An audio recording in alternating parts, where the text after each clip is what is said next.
안녕하세요, 김호준입니다. 오늘 이라크의 쿠르드 자치정부가 분리독립 투표를 실시합니다. 소수 자치민족의 독립을 달가워할 중앙정부가 있을 리 없는 데다 유전지대가 투표지역에 포함돼 분리시 경제적 손실까지 막대한 이라크 중앙정부는 군사 행동까지 거론하며 반대합니다. 자국 내 쿠르드족의 동조를 두려워하는 터키, 이란, 시리아 주변국들 또한 반대하고 있고, 이 지역과 이해관계가 있는 거의 모든 국제사회가 쿠르드 독립을 반대합니다.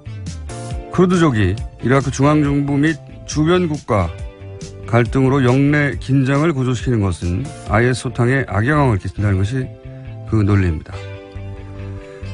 참 뻔뻔합니다. 분리독립을 약속하며 이라크 전부터 IS 소탕 전까지 쿠르드를 최전선에 세웠던 나라들이 자신들의 이해가 걸리자 등을 돌리는 거죠. 자신들이 이기적인 만큼 역사적으로 수없는 대리전쟁으로 피값을 치러온 쿠르드 역시 스스로의 운명을 먼저 걱정할 권리가 있죠. 그래서 저는 개인적으로 IS 소탕과 영내 안정이 우선이라는 미국을 비롯한 모든 반대 국가들에게 그렇게 이럴까봐 두려워하는 안정을 정작 우리는 우리 지역에서 단 한 번도 누린 적이 없다고 일관하는 쿠르드 자치정부의 편에 설 수밖에 없습니다. 그것이 일본과의 샌프란시스코 강화 조약의 최대 피해자면서도 당사자국으로 참여하지 못했던 식민의 역사를 가진 국가에서 살아가는 세계 시민으로 마땅한 태도다. 이런 생각이었습니다.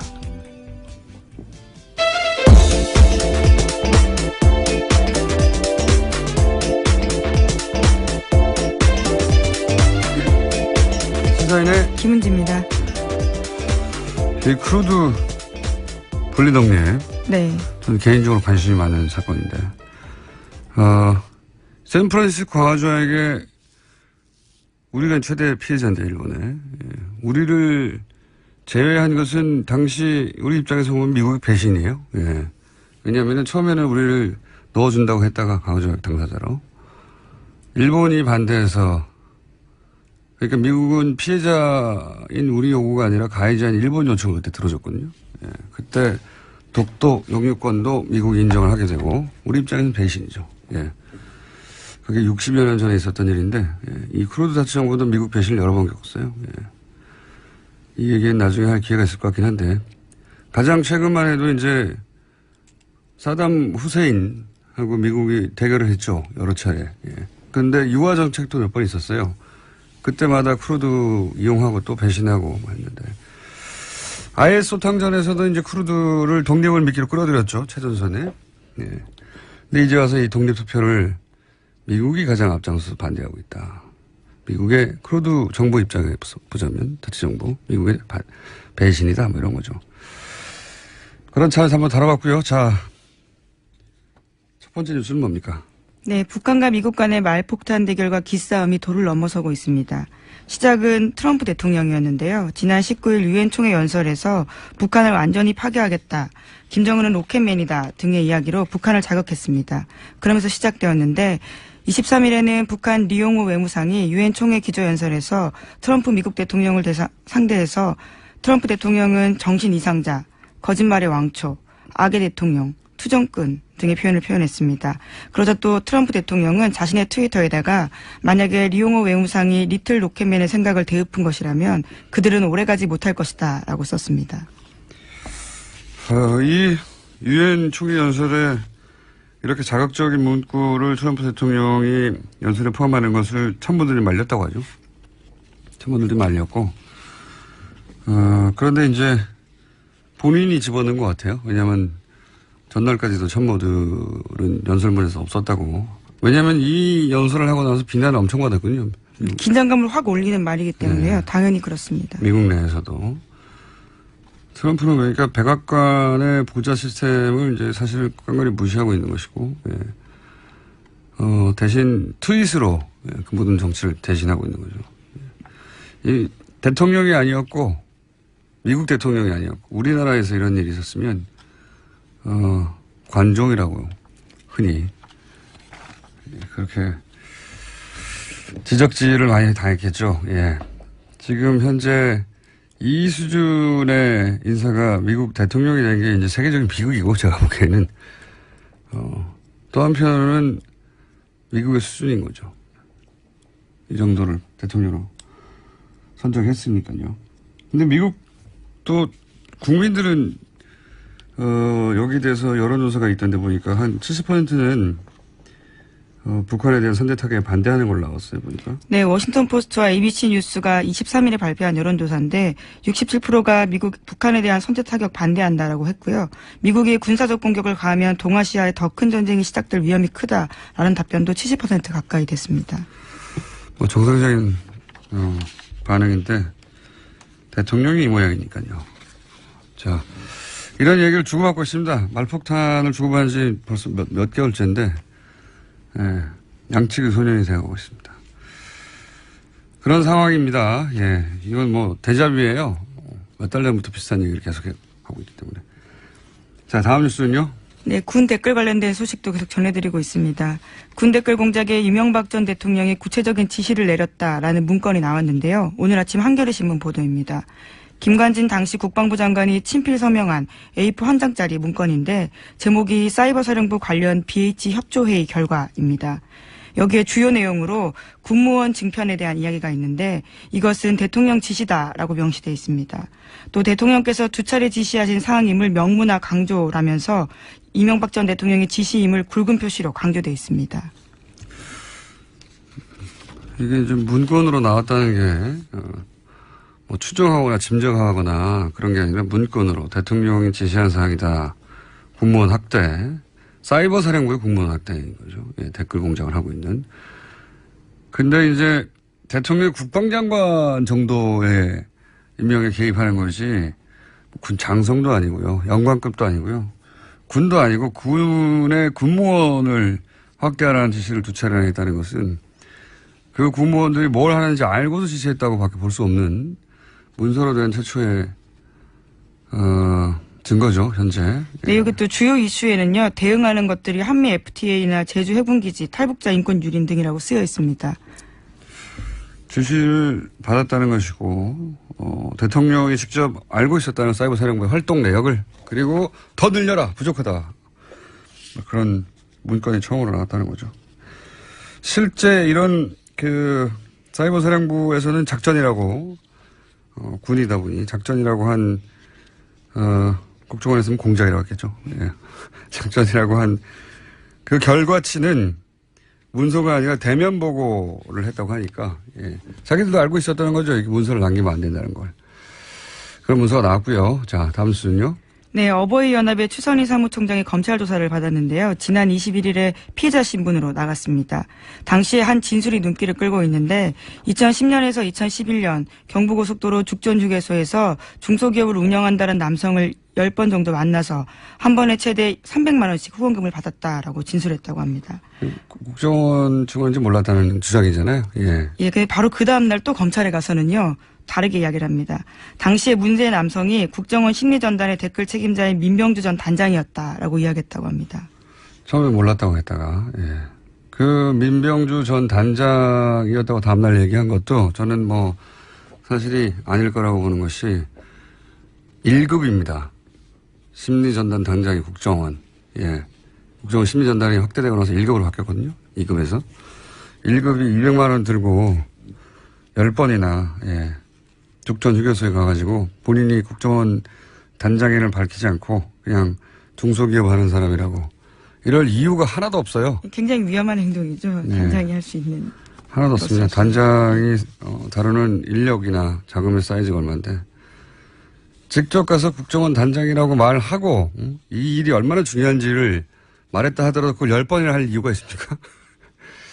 이거 앞뒤가 안 맞아요. 또 휴게소에서 만나서 줬다라는 건데요. 이 정도 일이라면 돈만 전달해 주는 일이라면 더군다나 200만 원씩 누군가 시키면 되는 거고. 이제 국정원에서는 신분이 드러나고 여러 차례 오랫동안 수사를 받아왔고 했던 사람이 단장이다 보니까 단장으로 몰아주기를 하고 있는 게 아닌가.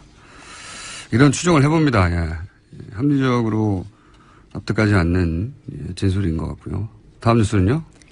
네, 또 이명박 정부의 국정원이 판사들의 개인정보를 관변 보수단체에 흘리는 방식으로 여론전을 펼쳤다라는 JTBC 보도도 있었습니다.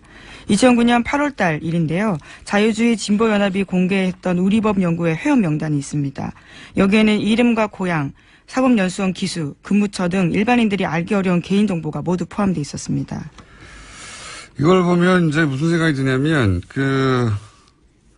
문재인 정부 초기 인사 중에 안경환 후보, 예, 법무부 장관 후보의 40년 전 가정법원 판결문을 자유한국당의 중앙도 의원이 확보해서, 예, 그 판결문을 어떻게 확보했느냐, 이런 얘기가 나왔었죠.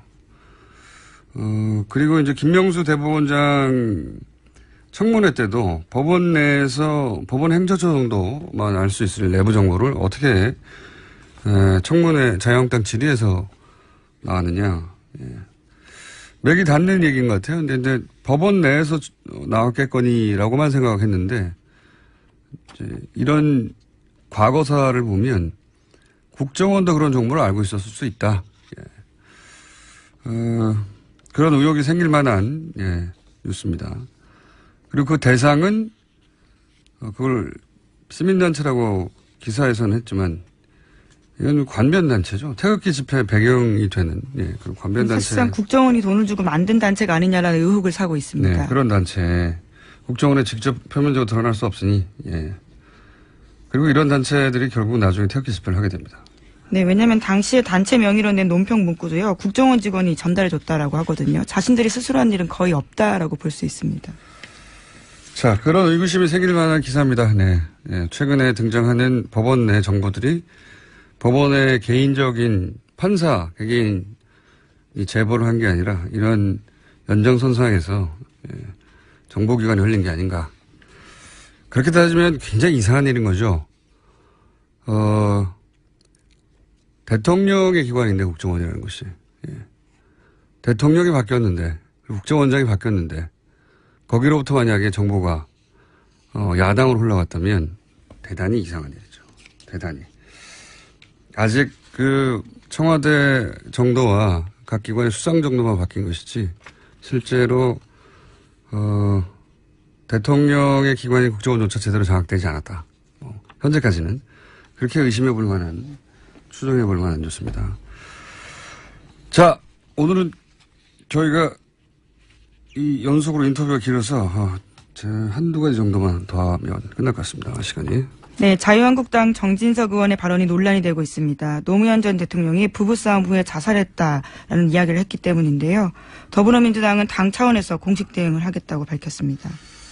논란이 큰데 노무현 전 대통령을 사실은 굉장히 반복적으로 지속적으로 때만 되면 모욕을 하거든요. 저는 의도적이라고 보는데 그렇게 해서 전설을 만들려고 하는 것도 있고 정치적인. 또 한편으로는 자기들이 뭔 짓을 했는지 자기들도 굉장히 잘 알아서 이게 두려워서 그런 것도 저는 있다고 봐요. 왜냐하면 국정원, 국세청, 뭐 검찰 사장기관에 그런 지시를 한 게 그들이잖아요. 지금 그들이라고 하는 정치 세력. 예. 당시 쇠고기 협상으로 이제 촛불 시위가 번지니까 잘못을 인정하는 대신에 자기들이 정치적 음모에 당했다라고 피해자로 스스로를 만들어냈거든요. 그 과정에서 그럼 음모를 주도한 악당이 있어야 되잖아요. 예. 그 악당 배역에 노무현 전 대통령을 공작을 통해서 강제 캐스팅을 한 거죠. 예. 아주 악랄한 정치 공작의 교과서적인 사례인데. 근데 이제 그렇다고 그 공작을 인정해버리면 도덕적으로도 윤리적으로도 정치적으로도 법률적으로도 역사적으로도 단죄 대상이 되기 때문에 무슨 짓을 했는지 스스로 가장 잘 아는 자들이 가장 그걸 무서워하는 거죠. 필사적으로 노무현은 그런 일을 당해도 싼 인물, 실제 노무현이 문제가 있었기 때문에 그렇게 된 거라고 끊임없이 반복적으로 이야기하는 거죠. 그런 의미에서 저는 이 노무현 전 대통령에 대한 그쪽 세력의 모독, 반복되는, 지속되는, 계속해서 1년에 한 몇 번씩은 있어요. 보면 모독은 일종의 이제 무의식에 있는 죄책감, 공포 이걸 벗어나려고 하는 하찮은 영혼들의 자기 방어다. 예. 그렇기 때문에 이 타협 없는 소송이 아마도 앞으로 진행되지 않을까. 어차피 반성은 안 합니다. 그쪽은. 반성하면 죽는 줄 알아요. 자, 여기까지 하고요. 오늘은 일찍 끝내야 되겠습니다. 네. 시사인의 김은지였습니다. 감사합니다. 남경필 경기도지사와 이재명 성남시장이 최근 설전을 연일 벌이고 있죠. 예. 오늘은 먼저 더 작은 지자체랑 이재명 성남시장을 연결해서 어떤 이유에서 이 설전이 벌어지고 있는지 그 입장을 들어보겠습니다. 안녕하십니까. 더 작은 지자체장 성남시장. 예, 이재명입니다. 반갑습니다. 네. 시장님하고 그다음에 경기도지사하고도 연결을 내일은 해볼까 합니다만 내년에. 네. 우선 남경필 지사가 경기도 청년 지원 사업을 벌이고 있는데 시장님이 비판을 먼저 하셨습니다. 왜 비판하셨습니까? 지금 경기도가 새로 하려는 사업 중에 청년들에게 1억을 마련해 주겠다 이런 정책이 있어요. 네. 청년연금 1억 정책이라고 보통 하는데 이게 대상자가 말입니다. 원래 국민의 세금으로 특정인한테 혜택을 주는 정책이라고 하는 거는 네. 대상자의 상당수가 혜택을 봐야 되겠죠. 가능하면 많은 사람이 그리고 이제 금액도 예. 좀 적절해야 되는데 이게 지금 경기도 청년들이 보통 한 300만 명 정도 됩니다. 경기도가 상정하고 있는 청년이. 예. 그 중에서 한 2, 3천 명을 골라가지고 1억을 마련해 주겠다. 이런 황당한 정책을 만들고 있는 거예요. 이게 예를 들면 대상자가 1% 예를 들면 1,000억, 시민 세금 1,000억을 가지고 1억을 만들어주기 위해서 경기도가 5,000억씩 부담한다고 하면 5천만 원씩 예. 2,000명이 대상이 되지 않습니까? 2,000명. 그러면은 경기도 300만 청년 대상자 중에서 0.1%가 안 됩니다. 0.1%에게 1억의 절반을 만들어주겠다.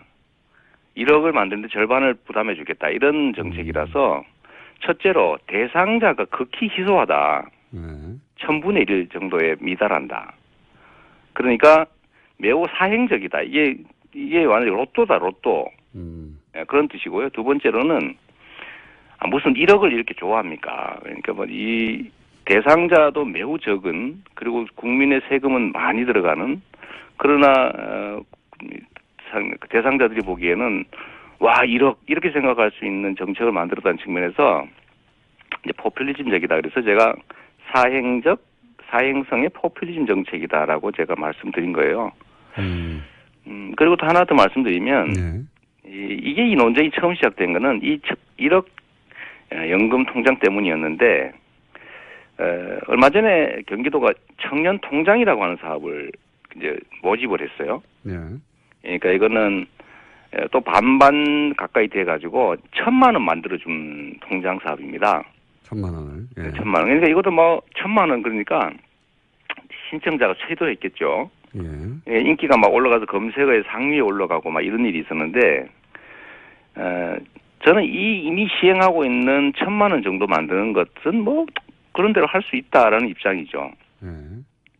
근데 이걸 남경필 지사께서 저한테 이 청년 통장 사업을 제가 반대한 것처럼 또 더군다나 청년 통장 사업에 응하는 청년을 모독한 것이다라고 호도를 해가지고 저를 좀 사과해라 이렇게 요구를 하셨어요. 제가 분명히 말씀드리면 저는 지금 현재 시행하고 있는 1,000만 원 만드는 청년 통장 얘기를 한 것이 아니라 도지사께서 앞으로 만들겠다고 하는 1억짜리 청년 연금 얘기를 했던 것이고 두 번째는 이 힘든 청년들이 이런 이제 정부 지방자치단체 정책에 응모해가지고 자기가 그 대상자가 돼보겠다 하는 청년을 비난하는 게 아니라 이 극소수만 해당이 되는 그리고 1억이라고 하는 엄청난 금액을 제시하는 이 잘못된 정책을 하는 경기도를 비판한 것인데 제가 청년을 비난했다고 저를 호도한 거예요. 이게 언어라고 하는 게 특히 정치인의 언어는 좀 명확해야 되는데 예를 든다면 이런 거죠. 국민을 무시하지 마라. 국민을 왜 개돼지 취급하느냐. 국민을 존중해라. 이렇게 말을 했더니 왜 국민을 개돼지라고 말하느냐. 국민에게 사과해라. 이런 거 비슷한 거예요. 그래서 이 경기도의 이 정책이 또 하나 문제가 이런 게 있습니다. 보통 중요한 정책을 뭐 예를 들면 1,000억 단위 막 돈이 들어가는 엄청난 큰 정책들은 신중하게 하는 것이고 그러려면 보통은 이제 정상적으로 예산을 편성해서 해야 되죠. 근데 올해 예산 편성해서 내년에 집행하고 내후년에 점검하고 이렇게 해야 되는데 지금 무슨 긴급 사업도 아닌데 추경에 편성해서 11월에 집행하겠다는 거예요. 이게 결국은 내년 선거 대비한 거 아니냐. 도민의 세금을 가지고 이런 지적을 한 겁니다. 그래서 요약하면 첫째는 대상자가 뭐 10%, 20%도 아니고 1%, 2%도 아니고 0.1%, 0.2% 이런 정도에 불과하다. 두 번째는 금액이 너무 과대하다. 세 번째는 시기상 왜 이걸 추경 편성해서 갑자기 11월부터 시행하겠다고 밀어붙이냐 뭐 그런 거죠. 알겠습니다. 대상이 너무 적고 추경 동원한 것은 선거용임 틀림없고 네. 그런 질문을 그런 답변을 하셨는데 여기서 이제 남경필 도지사 인터뷰를 저희가 네. 2, 3일 내로 확인하겠습니다만은 사행성이란 말은 이렇게 말을 했습니다. 남경필 도지사는. 네. 사행성이란 말은 우연히 이익을 얻으려고 하는 건데 여행을 바라고 지금 네. 지원하는 청년들은 일을 하고 있고 소득이 낮은 청년들이기 때문에 사행성이라고 그들 말하는 건 그들 모독하는 거다. 이런 취지의 반박이거든요. 그러게요. 그거를 네.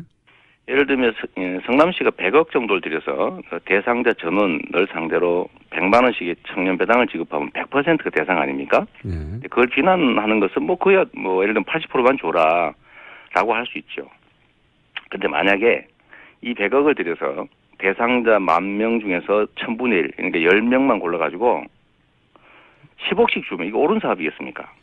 그렇지가 않죠. 예를 들면 이런 것처럼 도민 세금 1,000억을 들여가지고 그 중에서 한 2, 3천 명 뽑아가지고 4, 5천만 원씩을 대준다. 이러면 희망자가 얼마나 많겠어요. 대상자 무려 300만 명인데 그 신청하는 사람 중에 아주 극히 소수만 심사를 통해서 통과될 겁니다. 그러면 많은 기대를 갖고 신청했던 사람들은 그중에 거의 대부분 탈락하고 일부만 될 텐데 또 대부분은 대상 신청조차도 못하게 되겠죠. 이런 정책을 만드는 도가 잘못된 거다. 왜 이런 쓸데없는 큰 기대를 갖게 하면서 실제로 선정될 가능성도 적은 이런 정책을 만드냐라고 도를 비판한 것이지 알겠습니다. 청년 비판한 게 아니죠. 이게 정치인들이 객관적 사실을 호도하기 위해서 그야말로 국민들을 무시하는 행위 중에 대표적 사례라고 생각됩니다. 요 사안은 남경필 도지사도 할 말이 있으실 것 같으니까 예, 직접 들어보기로 하고요. 시장님의 논리는 이해했습니다. 네. 시장님의 논리는 시장님 말씀만으로는 별 문제가 없는데 또 구멍이 있겠죠. 뭐 그러겠죠. 남경필 도지사의 반론을 통해서 그 부분을 짚어보기로 하고. 그리고 제가 또 한 가지만 더 말씀드리면요. 반론을 대비해서. 반론을 미리 대비해서. 대비해서. 그럴 가능성이 있으니까요. 제가 1억 청년 연금을 만드는 통장 얘기를 했는데. 예. 제가 이미 시행 중인 청년 통장을 비판한 거라고 비틀은 거예요. 그것도 한번 여쭤봐 주십시오. 알겠습니다. 네. 예. 근데 이제 두 분이 이제 부딪힌 건 이번이 처음이 아니에요. 예. 네. 성남시가 추진했던, 복지 사업을 두고도 대립을 한 적이 있습니다. 3대 무상 복지 사업이던가요? 그 중에 이제 청년 배당이라고. 청년 배당. 네. 이건 왜 문제가 됐었죠? 그리고 지금 대법원에 가 있는 상황이거든요. 뭐 간단하죠. 왜 복지부에 승낙을 안 받고 네. 일방적으로 예산 편성해서 집행하려고 그러냐. 그래서 복지부의 최종 합의 승낙을 거치지 않았으니까 불법이고 무효다라고 하면서 이 예산을 집행하지 말라고 소송을 경기도가 성남시에다 제기한 겁니다. 네, 이번에는 그러니까 경기도가 성남시의 복지 사업을 제동을 한 겁니다. 그렇습니다. 이제 당시에 박근혜 정부가 성남시의 이 복지 사업을 마음에 안 들어서 좀 중단시키고 싶은데 법률상 기초자치단체에 정부는 제소할 수가 없으니까 경기도가 정부의 청탁을 받아들여서 대신 제소해 준 거죠. 그래서 제가 그때 당시에 이 청부 자해 소송이다 이렇게 말한 일이 있습니다. 왜냐하면 지방자치권을 침해하는 것이었기 때문에 자해성이 강하고 청부의 부탁을 들어준 거니까 청부성이다. 그래서 청부 자해 소송이라고 했었는데요. 이게 왜냐하면 성남시의 자체 예산으로 성남 시민의 복지 사업을 지방자치법에 근거해서 하는 거라서 정부가 하라 말아 할 권한이 없는 겁니다. 그래서 지금까지도 대법원에서 결론도 안 나오고 있는 건데 제가 경기도에서 이런 말씀을 드린 이유는 본인들이 복지부와 협의가 안 끝났으니까 위법이다, 무효다라고 하면서 저희를 소송을 했는데 본인들은 복지부하고 협의가 안 된 아까 말씀드린 1억 만들어주는 통장 연금 사업이라고 하는 거를 복지부하고 협의 안 한 상태에서 마음대로 지금 예산 편성하고 있어요. 그러니까 자기는 복지부하고 협의 안 된 거는 위법 무효라고 해서 성남시를 상대로 금지 소송을 하면서 본인은 복지부하고 협의가 안 된 사업을 예산 편성해서 시행 11월에 하겠다는 거예요. 복지부하고 얘기가 안 된 건 확실합니까? 그럼요. 그것도 한번 물어보세요. 알겠습니다. 협의가 잘 될 거다라고 얘기하고 있더라고요. 잘 성남시는 협의가 안 되는 거고 자기들 거는 복지부하고 협의가 잘 될 것으로 예상되니까 한다. 이런 희한한 논리로 얘기를 해요. 그러면서 복지부가 최종적으로 협의를 안 해주면 예산 집행 안 하면 될 거 아니냐 이런 얘기인데 예산 편성 자체가 불법이라고 하면서 소송을 했거든요. 저희한테는. 왜 예산 편성했냐 이렇게 소송해놓고 왜 집행했냐를 소송하는 게 아니거든요. 무슨 얘기인지 알겠습니다. 네. 두 분이 이렇게 부딪히는 거는 뭐 결국 지방선거에서 경기도지사 선거 때 부딪힐 것 같으니까 지금 서로 막 때리는 거 아닙니까? 말하기는 그런데요. 예, 우리 김어준 총수께서는 저만 보면 꼭 어디서 선거 나가냐고 물어보세요. 저도 경기도민이니까 이제 도식적인 대답으로 저도 경기도민이니까 관심이 있는 것이고 경기도지사에 관심이 있는 것이고 이 정책에 뭐 사실은 이제 이 선거 관련해서는 이미 결심은 했습니다만 공개적으로 이걸 표명하는 것 자체가 예를 들면 아직 성남시장 인기도는 많이 남은 사람이 다른 데 제밥에 관심이 너무 많은 거 아니냐라는 비난을 받을 수도 있고 하기 때문에 제가 발표만 안 하는 거다라고 좀 말씀드리고 싶네요. 발표만 안 하는 거라는 얘기는 내심 결정했는데 그 내심 결정은 내심 결정 실제 했습니다. 네. 그러면 그 결정은 공개적으로 경기도지사로 나가시는 것으로 결정이 된 건가요? 제가 선거 때문에 자기 주소 지정돼서 이사 다니는 게 별로 그리 보기 안 좋다라는 말씀도 한번 드린 일이 있고요. 그럼 나갈 때는 경기도지사밖에 없었습니까? 거의 왜 통수를 하고. 알겠습니다. 자, 제가 시간 되면 이 얘기 한 번만 더 할게요. 지금 뭐 1억 원 얘기 있지 않습니까? 이 바른당 자유한국당 1억을 좋아하는 것 같아요. 이게 뭐 상징적인 숫자죠. 네, 근데 1억 그러면 엄청난 서민들 입장에서 정말 꿈의 숫자 아닙니까? 현금 1억이라고 하는 게. 그래서 1억이라는 걸로 정책으로 호도를 하려고 하는 측면이 있는데 이게 성남시의 자유한국당 시의원들께서 또 1억 얘기를 또 하는 거예요. 셋째 나무 1억 주겠다 이런. 셋째 나무 1억 좋지 않습니까 그거는? 주는 건 좋은데 정책이라고 하는 게 대상자가 상당히 되고 금액이 적절해야 되는데요. 더군다나 예산 규모도 고려는 해야 되는데 성남시 가용 예산이 한 1,500억 정도 됩니다. 근데 만약에 이 1억 받겠다고 셋째 낳을 사람이 1,500명만 성남으로 오면 성남시 파산이에요. 이런 거를 밀어붙이면 이게 그야말로 이런 게 포퓰리즘이죠. 그래서 이걸 제가 반대를 했는데 지금 경기도도 1억을 만들어주겠다 이런 1억 숫자를 제시하고 대상자는 그야말로 0. 몇 프로. 아무래도 이제 그 유권자들의 눈을 확 사로잡으니까요. 1억이라는 숫자는. 저도 뭐 나름 포퓰리즘 정책을 한다고 많이 비난받습니다만은 저는 겨우 하는 게 30만 원. 그건 뭐 몇백만 원. 너무 째째하신 거 아닙니까? 아니 그게 예산 상황을 고려해야 되고요. 두 번째로는 대상자가 상당 정도 혜택을 봐야지 정책이지. 예를 들면 저도 인기 얻는 방법 좋은 거 있죠.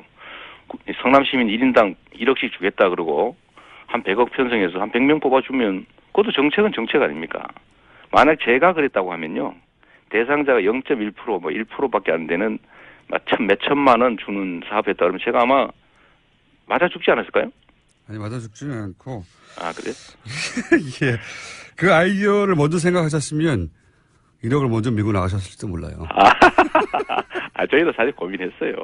그러니까요. 저쪽이 아이디어가 먼저 나오는 바람에 일단 저는 반대로 고민했죠. 제가 기본소득 제도를 도입하기 위해서 한 100억 정도 예력이 되니까 시민들한테 10,000원씩 주는 게 좋으냐, 청년들을 선정해서 특정 나이에 전원에게 100만 원 주는 게 좋으냐, 그 고민을 한 일은 있습니다. 네, 100만 우리는 그런 되게 쪼잔하죠. 10,000원. 근데 저기 확실히 손이 크셔가지고 1억 이렇게 나오시더라고요. 확실히 그 같은 돈을 놓고도 바라보는 시각차이 혹은 정치적 입장차이가 큽니다. 저기서는 네, 예, 100억 가지고 1억씩 100명한테 줄까 이렇게 생각하는 거고. 예. 네, 우리는 막 100만 명한테 10,000원씩 하면 좋을까 이런 쪼잔한 생각하고 그럽니다. 근데 1억이 확 당기긴 합니다. 네, 맞습니다. 그게 바로 사행성이라는 거죠. 그게 바로 사회성이다. 네, 자, 여기는 로또가 그런 거죠, 로또가. 예. 그래서 시장님 이제 끝날 때가 됐습니다. 1,000원 깎아주는 것보다는 예. 10억 당첨될 수 있는 확률 10억 한 1,000원짜리 복표를 주는 거를 국민들이 좋아하는 측면이 있죠. 근데 그렇게 하면 안 되는 거죠. 알겠습니다. 논지는 충분히 이해했고요. 여기에 대한 반론은 저희가 직접 경기도 지사에게 들어보기로 하고 남경필 시장님은 이제 그만 들어가십시오. 근데 저도 하나 물어보고 싶은 게 있는데요. 예. 그 저수지 게임 말이에요. 예. 저수지 게임 예. 준 감독이시던데 흥행은 잘 되고 있습니까? 네. 이런 얘기 하면 안 되는 거예요? 저 이해군 당사자라 제가 잘 되도록 도와주십시오. 네. 예, 카드 열심히 긁겠습니다. 네, 감사합니다. 네, 감사합니다. 네, 네. 지금까지 이재명 성남시장이었습니다. 이명박 정부 당시에 국정원이 4대강 사업 반대하는 학자들을 사찰했다. 예, 이런 의혹이 제기됐죠. 일관되게 4대강 사업을 공개적으로 비판해왔던 학자 굉장히 드뭅니다. 그 드문 학자 중에 가장 돋보이는 분입니다. 가톨릭 관동대 박창근 교수님 전화 연결됐습니다. 안녕하세요, 교수님. 네, 안녕하십니까. 예. 국정원이 4대강 사업 반대하는 학자를 사찰했다. 이런 의혹이 언론을 통해 제기됐는데 4대강 사업을 반대하는 학자 하면 교수님 아닙니까? 아이고, 많이 있습니다. 예. 근데 일단 교수님이 직접 혹시 겪으신 일들이 있나요? 일단 4대강 사업의 특성을 봐야 되는데, 예. 이것은 지난 MB 정권, 즉 이명박 정부 때 최대 국정 사업이었거든요. 네. 일반에서는 국정원에서 했지 않느냐 하는데, 저희들은 오히려 이것은 청와대 차원에서 관리했다고 저희들은 보고 있습니다. 청와대가 컨트롤 타워였다? 네. 예. 그런 것도 저는 몇 군데서 간접적으로 확인을 했었고, 그러니까 그 MB가 청와대에서 무슨 일인지 모르지만은 4대강과 관련돼서 특히 전문가들에 대해서도 언급이 있었다라는 얘기를 간접적으로 들은 적이 있습니다. 그러니까 청와대에서 네. 예, 이명박 전 대통령이 4대강 반대하는 사람들을 잘 관리하고 있느냐 하는 얘기를 했다고 하는 걸 들은 적이 있다? 네. 아주 높은 차관급 이상에서 들었습니다. 그렇군요. 그러니까 국정원은 실행 조직이었을 뿐이지 반대하는 학자들을 관리 잘 하라고 한 것은 이명박 전 대통령 본인이었다.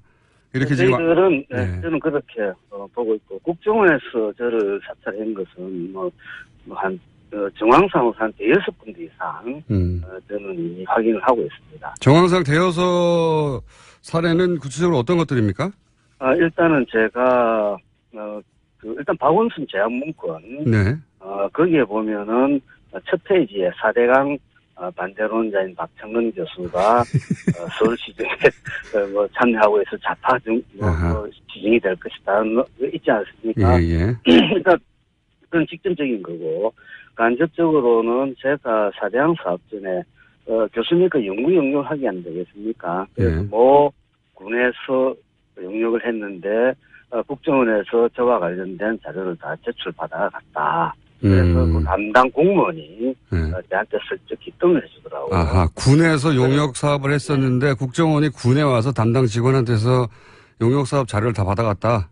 예, 그리고 또 공기업체에서 또 제가 용역을 했는데, 거기서도 저와 관련된 자료를 다 가져갔다. 사기업의 용역에 관련해서 예, 자료를 또 사기업으로 받아갔다는 이야기를 또 그 담당자로부터 들으셨고. 예, 그리고 또 제가 김두관 지사 시절에 사대강 사업 중에서 가장 넓게, 그다음에 광범위하게 된 데가 낙동강이거든요. 네. 그래서 제가 경상남도 낙동강 사업특별위원회 위원장을 했습니다. 네네. 동안.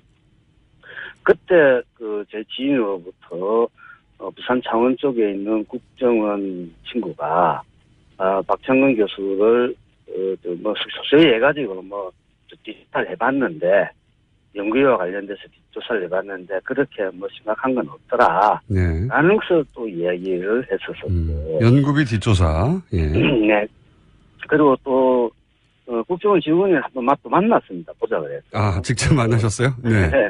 그래서 왜 보냐 그러니까 요즘 교수님 잘 지내시는가 예. 궁금해서 만났다. 그래서 선술집에서 소주 한잔 하고 있었고. 별다른 얘기 없고 국정원이 당신을 주시하고 있다라고 하는 메시지군요. 말하자면.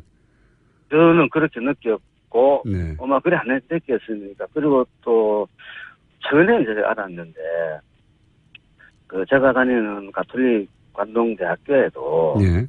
수시로 국정원 관계자들이 전화로, 네. 박정근 교수 잘 있느냐, 라는 안부 전화를, 했다고 그러는데, 다행히 우리 학교는, 가톨릭 재단이다 보니까, 예. 일단은 구성원들 제가 보호해야 안 되겠습니까? 그래서 학교에서는 가능한 보호 차원에서 잘 해줬다고 그런 얘기 들었습니다. 그래서 제가 이것뿐만 아니라 몇 군데 또 더 정황이 있습니다만은 여러 군데서 국정원이 제 뒷조사를 하고 있구나. 특히 연구비와 관련돼서 조사를 하고 있구나라는 것을 느꼈고 어떤 때는 좀 지나니까 좀 괜찮은데 당시 초기에는 상당한 압박감을 느꼈습니다. 압박감을 느끼실 수밖에 없죠. 예. 예. 그리고 또 그 당시 또 국토부하고 수상공사가 저를 또 사대강 사업과 관련해서 명예훼손으로 또 고소고발을 했거든요. 예. 그래서 경찰서도 이제 또 왔다 갔다 하고 국정원 친구들도 한 번 봤지만은 봤고 또 주위에서 전화로 교수님 국정원에서 모든 자료를 다 가져왔습니다. 알고나 계십시오. 이럴 때 가슴이 철렁하고 어떤 사람은 잠자기가 좀 그렇더라고요. 밤에. 그러셨겠죠. 혹시 전화는 도청되고 있지 않느냐. 전화는 당연히 도청되죠, 교수님. 그렇습니까? 물론 국정원에서 인정할 일은 없습니다만. 네. 예. 그러니까 그래서 많은 부분들이 생활에 있어서 많이 조금 디프레스가 됐는데 조금 압박감을 받았는데 그래도 큰죄를 안 지었으니까 자겠나 그런 생각은 가지고는 있었습니다. 국가기관이 적어도 가장 힘센 국가기관이 본인을 타겟해서 이렇게 전방위로 뒤진다고 하면 당연히 위축이 되죠, 교수님. 그 위축됨에도 불구하고 계속 비판을 하신 게 대단한 겁니다. 사대강에 대해서 입장을 바꾸지 않고. 근데 이제 그런 사찰, 물론 본인이 인지한 것만 그 정도인 거면 그 외에도 많겠죠. 본인이 인지하지 못하신 것도. 네, 그렇습니다. 예. 그런데, 그 외에 직접 불이익, 예를 들어서 무슨 연구 용역을 하는데, 통과시켜 주지 않는다든가, 그런 직접적인 불이익은 없었나요? 많았죠. 가장 최근 예를 들면 한 2년 전인데, 모 대학 교수님하고 저하고 연구 과제를 신청을 해서 네. 그 과제가 일단 선정이 됐습니다. 선정이 됐는데. 선정이 되고 나면 그다음에 계약을 해야 되지 않습니까? 예. 계약하는 과정에서 박창근이는 좀 빼달라고 직접적으로 요청을 받았답니다. 최근 2년 전까지도요, 계속해서. 그 2년 전 얘기입니다. 그래서 저한테 1년 전 얘기인지가 모르겠네. 하여간 최근입니다. 그래서 저한테 교수님이 오셔가지고 이렇게 여차히 자다 그러니까 그래 알았습니다. 그래서 저는 같이 이제 연구하기로 계획서를 짰는데 저는 빠지게 되고 그런 사례들이 있었고 최근 또 그전에는 국민 안전처에서 또 영역이 있었는데 큰 영역이었습니다. 그래서 제가 연구 책임자가 돼서 팀을 구성해서 지원을 했죠. 근데 그게 상당히 이례적이었었어요. 보통 평가할 때는 당일날 평가 끝나는데 한 2주가 돼도 평가 결과를 발표를 안 하더라고요. 당일 발표가 2주 지났는데도 다 하지 않더라. 예. 그래서 그 뒤에 들어보니까 이거 확인된 건 아닙니다만 간접적으로 확인했습니다만은 DH에서 관여를 했다라는 얘기를 청와대에서 해주더라고요. 그래서 이게 물론 뭐 제가 이명박 정부 초기 때 이미 제가 정부 둘이 토목은 정부 관련 연구를 많이 하지 않습니까? 그때도 이미 제가 연구 과제에 들어가는 것을 어디선가 막고 있구나라는 것을 알고 있었습니다. 알고 있었는데 그래서 이명박 정부 때는 잘 하려고 안 했습니다. 그런데 박근혜 정부 때도 그런 피해를 저는 피해랄까요? 뭐 그런 걸 받은 기억이 있습니다.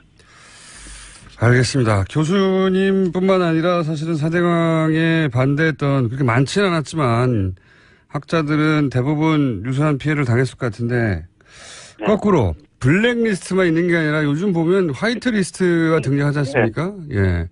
네, 지금 현재 영산강에 가면 성촌보라는 데 보가 있습니다. 예. 그 보에 공원이 있는데 거기에 가면은 세칭 4대강 공적비 해가지고 비석에다가 한 2,000명쯤 되는 정도 이름이 꽉 적혀 있습니다. 1,020명 정도. 예. 한 2,000명 가까이 되는 것 같아요. 거기 학자들도 있나요? 당연히 있죠. 공무원들. 그리고 또 이명박 정부 말기에 4대강 사업에 공헌을 했다는 이름으로 1,157명에 대해서 훈포장을 줬습니다. 훈포장. 예. 그러면 그게 이명박 정부 때는 화이트리스트 아니겠습니까? 그럼 그 훈포장이 예. 예를 들어서 교수가 훈포장을 받았다 그러면은 난 훈포장을 받았으니까 가침이 있겠죠. 어떤 형태든지 간에. 네네. 저처럼 되어 있다 그러면 안만 해도 뭐 불리한 점이 있겠고. 교수님은 사찰을 받았고 이분들은 혹시 예를 들어서 지금 말씀하신 연구 영역에서 계속해서 제외된 교수님과 다르게 이분들은 지원을 많이 받았나요? 아시는 케이스가 있나요? 뭐 많은 아는 케이스가 많습니다만은 모 대학 교수 한 분은 물론 뭐 자기 실력으로 연구비를 땄겠지만은 4대강 사업에 대해서 아주 찬성 논리를 예. 아주 지휘하게 폈던 인물인데. 적극적인 찬성론자인데. 네. 근데 5년 동안 약 200억 원의 정부 연구. 5년 200억이요? 네. 예. 근데 저희들은 그런데 건축하지 못했죠. 근데 문제는 그와 같이 그 정도 돈 연구비를 받으면 밑에 교수들이 한 10몇 명 같이 붙거든요. 그럼 연구 책임자가 되지 않습니까, 본인이? 네네. 그럼 밑에 교수들이 논문 한 편만 쓰더라도 10편이 되지 않습니까? 네네. 그러면 자기는 교심 제자라든지 또 제사로 들어가게 되거든요. 네네. 그러니까 이 양반은 한 1년이나 2년 지나면 논문이 몇십 편이 되어버리는 거예요. 그리고 다음에 또 정부 과제에 신청을 하면 어찌 될까요? 더 이익을 연구 교수는 연구 결과가 그 교수를 평가하는 게 있지 않습니까? 그러니까 연구 실적이 많으니까 또 좋은 평가를 받고 또 연구 용역을 받고 그러니까 저희들 같은 경우에는 정부 연구 물론 저희들도 게을러서 있겠습니다만 아무래도 저희들은 연구도 이런 연구가 되거든요. 그런데 그런 친구들과 비하면은 저희들은 경쟁력에서도 점점 퇴화돼 가고 그러니까 우리 사회가 정부가 잘됐든 잘못됐든 정부 정책에 찬성을 하면은 연구비도 많이 나오고 거기에 따라서 연구 실적도 높아질 가능성도 있고 다음에 또 다른 연구비도 할 수 있고 이런 어떤 잘못된 인식이 우리 사회에 퍼질 수 있다는 거죠. 그렇게 되면은 학자들이 자기가 학교 공부할 때 교과서에서 배웠던 내용과 다른 얘기를 하게끔 만드는 거죠, 우리 사회가. 그래서 이와 같은 것은 적폐 중에 하나겠습니다만은 앞으로 우리 사회가 좀 더 건전해지려고 그러면은 이와 같은 잘못된 관행들은 빨리 조사를 해서 대책을 마련하는 게 필요하다고 봅니다. 정치가 그렇게 만들기도 했지만 정치의 그런 유혹을 받아들인 거죠, 그분은. 교수님은 거절한 것이고요. 예. 여러 가지가 있겠죠. 학연도 있고, 이에 대해서 했겠지만은, 하여간, 우리가, 너무 거창할지 모르지만은, 일제장제가 청산되지 못해가지고, 곧 사회가 많이 뒤틀렸지 않습니까? 우리 교수님, 학교에서도. 네. 여기까지 일단 듣겠습니다. 다시 모실게요. 박창근 교수였습니다. 10번이나, 죽전 휴게소에 가가지고, 본인이 국정원 단장인을 밝히지 않고 그냥 중소기업 하는 사람이라고 이럴 이유가 하나도 없어요. 굉장히 위험한 행동이죠. 네. 단장이 할 수 있는. 하나도 없습니다. 단장이 다루는 인력이나 자금의 사이즈가 얼마인데 직접 가서 국정원 단장이라고 말하고 이 일이 얼마나 중요한지를 말했다 하더라도 그걸 10번이나 할 이유가 있습니까? 이거 앞뒤가 안 맞아요. 또 휴게소에서 만나서 줬다라는 건데요. 이 정도 일이라면 돈만 전달해 주는 일이라면 더군다나 200만 원씩 누군가 시키면 되는 거고. 이제 국정원에서는 신분이 드러나고 여러 차례 오랫동안 수사를 받아왔고 했던 사람이 단장이다 보니까 단장으로 몰아주기를 하고 있는 게 아닌가. 이런 추정을 해봅니다. 예. 합리적으로 납득하지 않는 진술인 것 같고요. 다음 뉴스는요?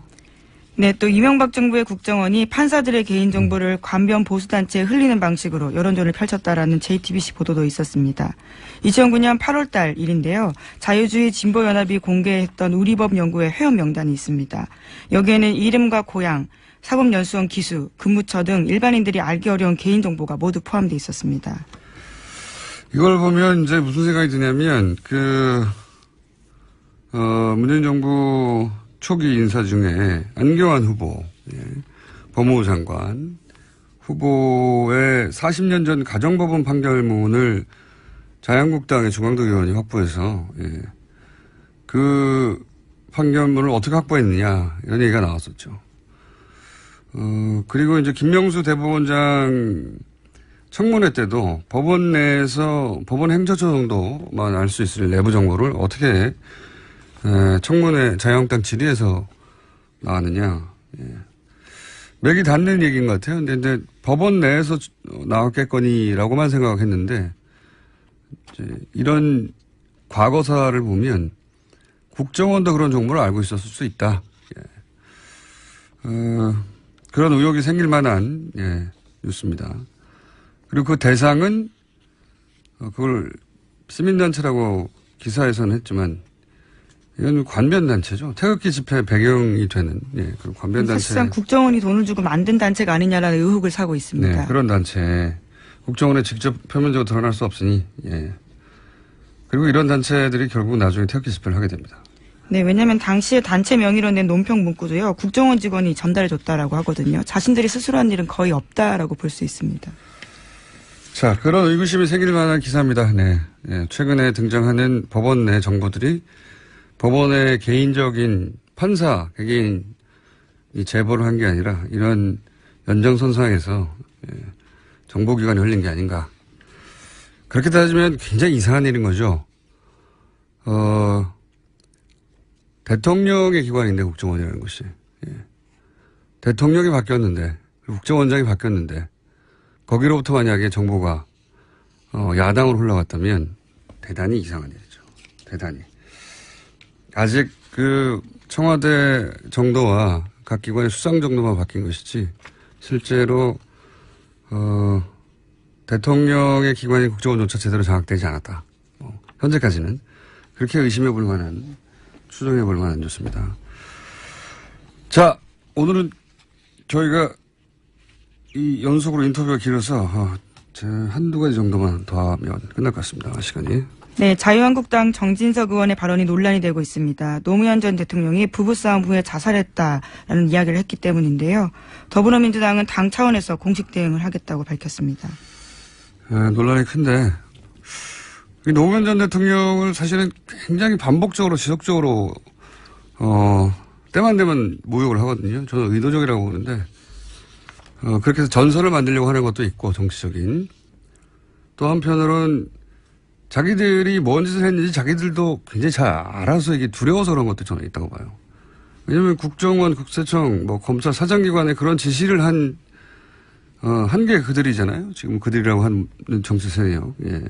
당시 쇠고기 협상으로 이제 촛불 시위가 번지니까 잘못을 인정하는 대신에 자기들이 정치적 음모에 당했다라고 피해자로 스스로를 만들어냈거든요. 그 과정에서 그럼 음모를 주도한 악당이 있어야 되잖아요.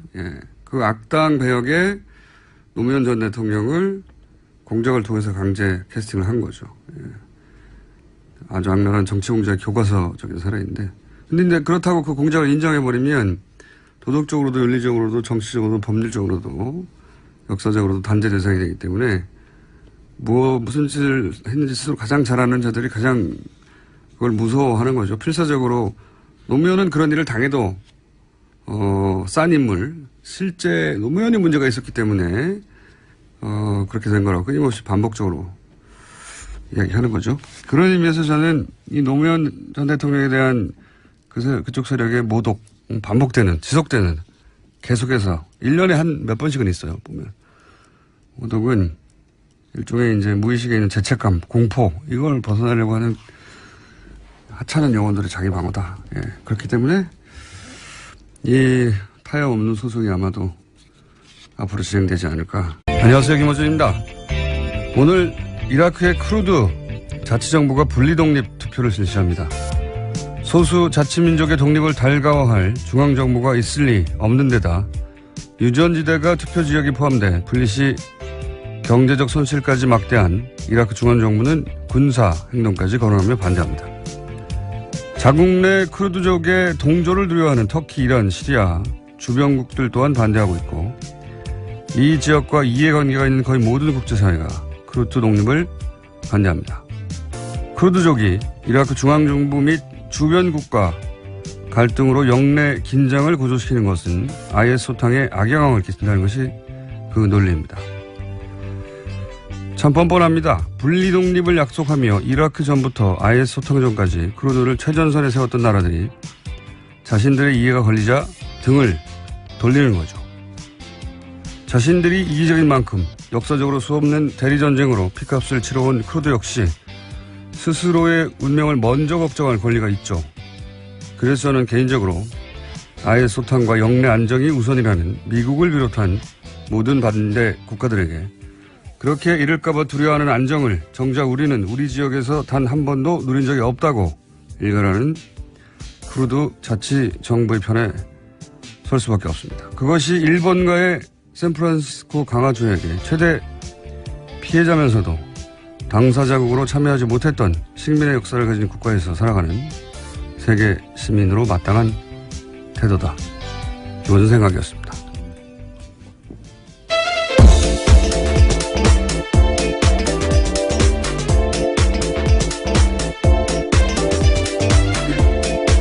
시사인의 김은지입니다.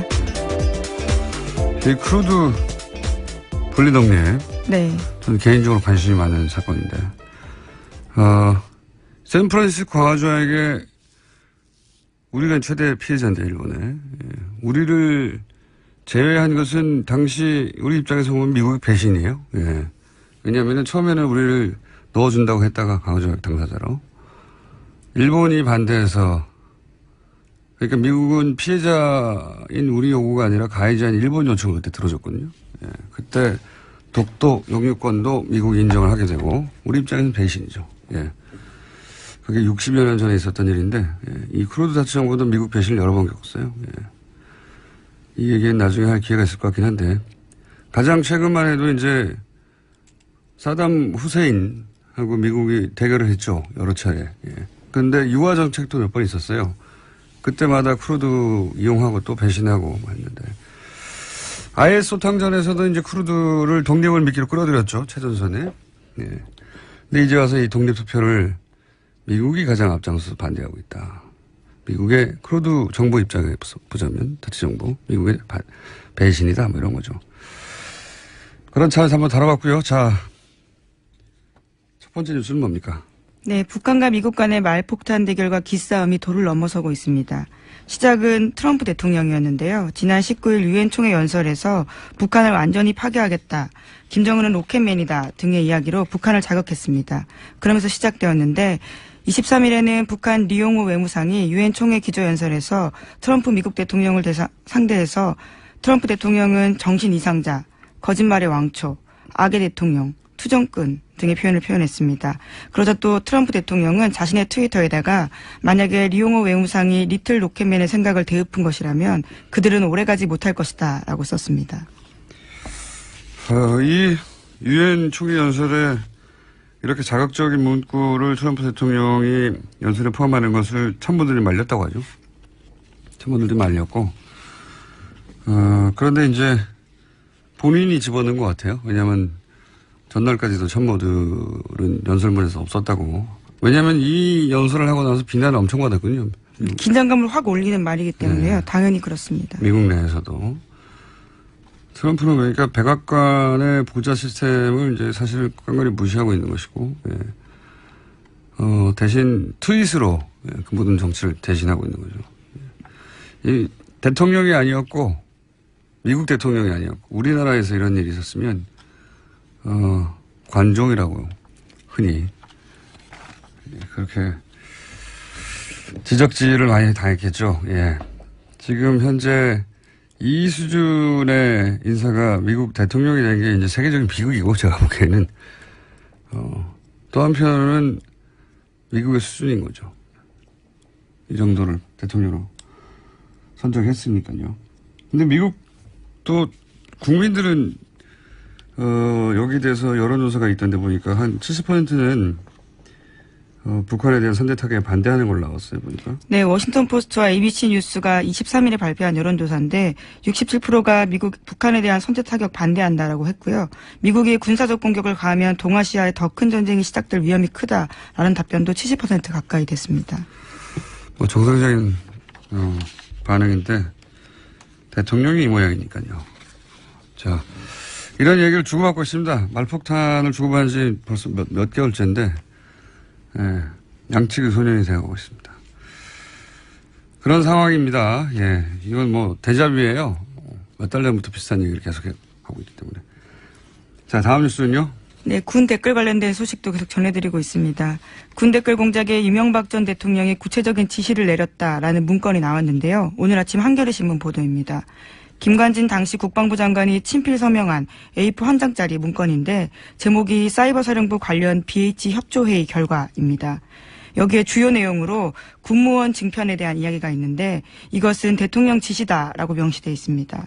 또 대통령께서 두 차례 지시하신 사항임을 명문화 강조라면서 이명박 전 대통령의 지시임을 굵은 표시로 강조되어 있습니다.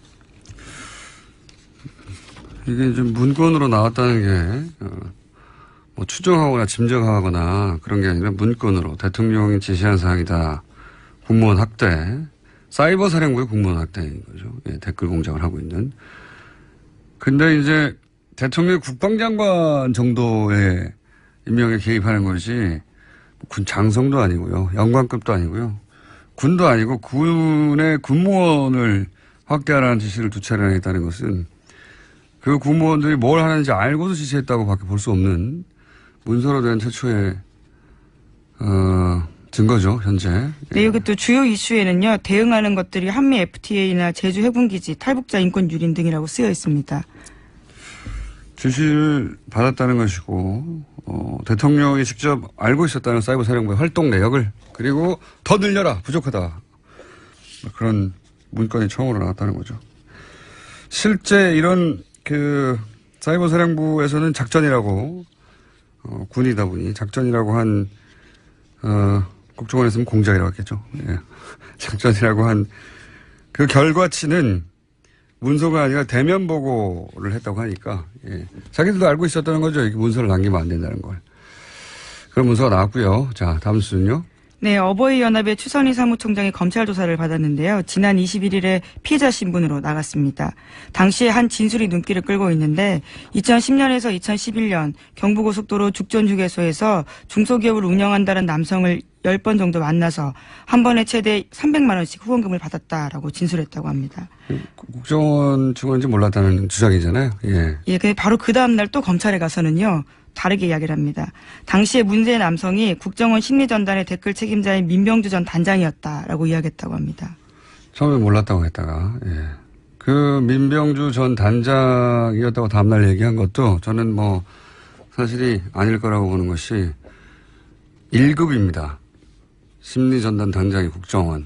예. 국정원 심리전단이 확대되고 나서 1급으로 바뀌었거든요. 2급에서. 1급이 200만 원 들고